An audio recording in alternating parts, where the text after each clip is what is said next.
谁也是这句。မြစ်သားစမုံပေါက်မှာပါဒီမှာလဲသုံးမင်းဟိုးမှာနည်းနည်းတော့မဟုတ်ဘူးကားတွေရော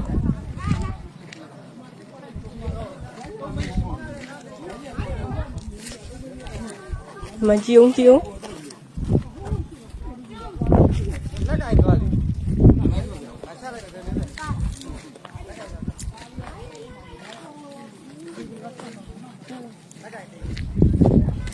အိုးရေတွေကိုထွက်လို့ကြည့်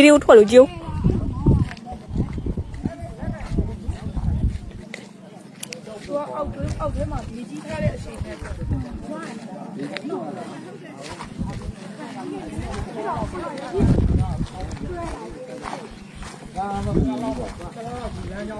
လားလောက်ကတော့ဟာဒီမြစ်သားနဲ့ပြင်ဒီလမ်းကြောင်းတော့ယာယီပြိတ်မှာပါရောဒီနေသားတော့လောက်နဲ့ဆင်ရမှာအနည်းဆုံးပြင်ဆင်ရမှာတရားကတော့ထိခိုက်မှုသိမ့်မရှိပြီမဲ့ညီပြည့်ကြောင်းကြတော့အင်မတန်မှဟိုမှာကားကြီးဟုတ်ကားကိုဘက်ဆက်သွားလို့မရတော့ဘူးရတော့ဘူး ကူးကြမှာတော့ခင်ဗျားတို့ထုတ်ကြည့်လဲအဲ့ဒါကြီးကိုကားတစ်စီးမှာ